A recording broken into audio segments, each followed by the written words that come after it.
बिस्मिल्लाहिर्रहमानिर्रहीम। अस्सलाम वालेकुम। कंस्ट्रक्शन गाइड में मैं हूं आसिम मिनास।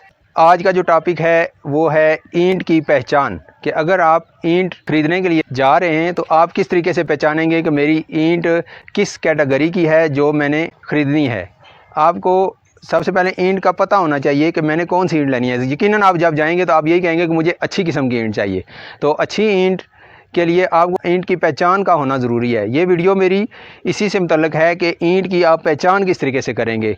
ये मैंने बहुत ही ज़्यादा डिटेल्ड में आपको बताने की कोशिश की है ताकि कोई भी पॉइंट बीच में से मिस ना हो और आम कॉमन बंदा भी आसानी के साथ जाकर ठिये से या भट्ठे से आसानी के साथ ईंट ख़रीद सके। अभी ईंट की पहचान में सबसे पहले आपको मैं रिवाइज़ कर देता हूँ। मेरी पहली वीडियो थी ईंट की इकसाम के बारे में, जिसमें मैंने 7 इकसाम के बारे में बताया था। अभी मैं आपको उन 7 इकसाम में से आगे ईंट की पहचान के बारे में बताऊंगा कि आपने जब ईंट लेने के लिए जाना है तो आपने क्या करना है। सबसे पहले आपने जब जहाँ पे ईंट पड़ी हुई होगी, आपने इस तरह उसको देखने से आपको वो वेल शेप्ड नज़र आनी चाहिए, देखने में वो अच्छी होनी चाहिए। दूसरा, उसकी जो शक्ल है वो मुस्ततील होनी चाहिए। मिसाल के तौर पर ये ईंट है, ये देखिए आप, एक मुस्ततील शेप की है, ठीक है। इसके सारे कोने आपस में ये एंगल्स देखें 90 के एंगल हैं। इस साइड से देखें, इस साइड से देखें, ये चीज़ आपने देखनी है कि इसकी जो शक्ल है वो मुस्ततील हो।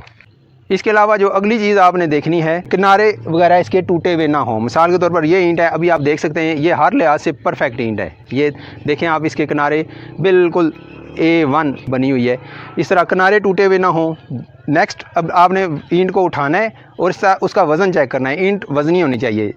ये तकरीबन आइडियल जो वज़न है इसका वो 2.7 kg यानी 2700 ग्राम ईंट का वज़न होना चाहिए।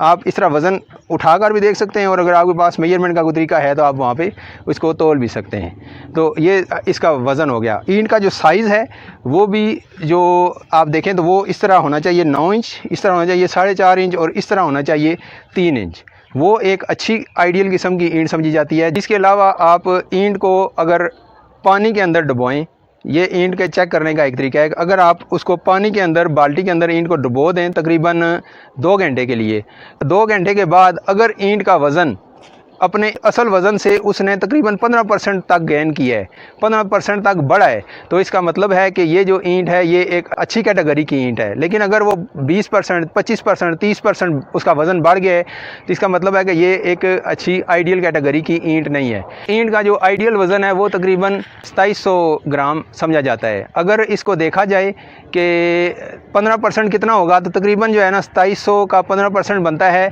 405 ग्राम। अगर आपकी ईंट गीला होने के बाद 405 ग्राम उसका वज़न बढ़ा है तो फिर तो ये ठीक है। लेकिन अगर वो 500, 600, 700, 800 ग्राम तक उसका गीला होने के बाद वज़न बढ़ गया तो इसका मतलब है कि वो ईंट एक अच्छे लेवल की ईंट नहीं है, वो दर्जा दोम या सोम या 3rd क्लास कैटेगरी की ईंट समझी जाएगी। इसके अलावा अगर आप ईंट की पहचान करना चाहते हैं तो आप 2 घंटे के लिए ईंट को डुबो दें और उसको एक मखसूस हाइट से, इतनी हाइट से या फिर तकरीबन अगर आइडियली है तो 10 या 12 फुट की हाइट से उसको गीली ईंट को नीचे फेंकें। अगर वो साबित रहती है, थोड़ी बहुत ही टूटती है, उसके कोने वगैरह टूटते हैं, तो वो अच्छी कैटेगरी की ईंट है। लेकिन अगर वो टुकड़े टुकड़े हो जाए या 2 हिस्सों में डिवाइड हो जाए तो इसका मतलब है कि वो ईंट घर की तामीर के लिए मुनासिब नहीं है, अच्छी कैटेगरी की ईंट नहीं है। अच्छी ईंट की पहचान का एक तरीका है ईंट की आवाज़ को चेक करना। मिसाल के तौर पर 2 ईंटों को आप टकरा कर देख लें तो अगर उनकी आवाज़ अच्छी है, टल्ली की तरह टन टन कर रही है, तो फिर तो ये अच्छी ईंट समझी जाएगी। मिसाल के तौर पर ये देखिए ईंट, ये इसकी आवाज़ देखें आप, किस तरीके से आपको पक्की ईंट की आवाज़ आ रही है। इसका मतलब है कि ये एक अच्छी ईंट है। और इसके मुकाबले में अगर हम इस ईंट को देखें, ये देखें इसकी आवाज़ में बहुत फ़र्क है। ये साफ़ दिखाई देती है कि ये ईंट हमारी अच्छी क्वालिटी की ईंट नहीं है, बल्कि ये दर्जा सोम 3rd क्लास कैटेगरी की ईंट है। तो आवाज़ के अलावा आप किसी भी ईंट को इस तरीके से आपस में टकरा कर भी देख सकते हैं, हथौड़ी या तेज़ी के साथ टकरा कर देख सकते हैं। उसके अलावा ईंट को इस तरह स्क्रैच करने से आप देख सकते हैं। अगर उसमें लाइनें गहरी नहीं पड़ रही तो इसका मतलब है कि ये ईंट दर्जा अव्वल की ईंट है, मजबूत ईंट है। ये ईंट मकान के इस्तेमाल के लिए नहायत मुनासिब और मौजू है। इसके अलावा एक और पॉइंट गौर करना ज़रूरी है कि ईंट की रंगत को देखें कि ईंट की रंगत सुर्ख भी हो सकती है और इस तरह पीली भी हो सकती है। इसमें इस ईंट को अच्छा समझा जाता है और ये दर्जा अव्वल की ईंट है। बाज़ ईंटें मजबूती के हिसाब से ब्राउन भी होती हैं लेकिन वो मजबूत होती हैं, लेकिन अगर इस तरह की हो और मजबूत हो तो वो एक अच्छी ईंट समझी जाएगी।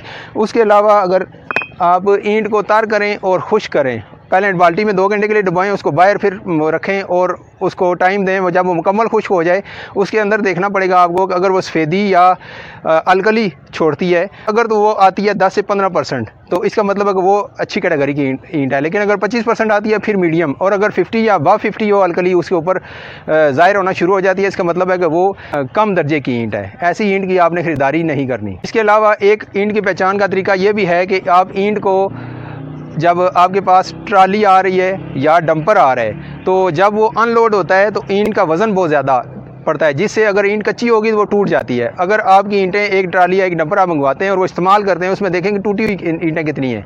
अगर ईंटें टूटी हुई ज़्यादा निकलती हैं तो इसका मतलब है कि अच्छी ईंट नहीं है। आप वहाँ पे कंप्लेन कर सकते हैं कि हमें अच्छी क्वालिटी की ईंट नहीं देगी। दोबारा जब आप मज़ीद लें तो उन्हें कहें कि हमें अच्छी किस्म की ईंट दें। तो अगर वो टूटी नहीं है तो इसका मतलब है कि आपको अच्छी क्वालिटी की ईंट मिल गई है। इसके अलावा एक तरीका यह है कि आप कहीं से भी अपनी जो ढेर है आपके पास आया है ईंटों का, उनको उनमें से 20 ईंटें लें और उनको एक लाइन के अंदर लगा कर चेक करें। अगर वो लाइनमेंट में सीधी हैं और छोटी बड़ी या टेढ़ी नहीं है तो इसका मतलब है कि वो भी अच्छी क्वालिटी की आपके पास ईंट मौजूद है, आप इसको इस्तेमाल कर सकते हैं। एक ईंट की किस्म होती है जिसे कहते हैं बार्शी ईंट। अगर वो आप उसको ठकोर कर देखें, अगर उसमें मजबूती है लेकिन थोड़ी खामी है तो वो ईंट आप बुनियादों के अंदर इस्तेमाल कर सकते हैं।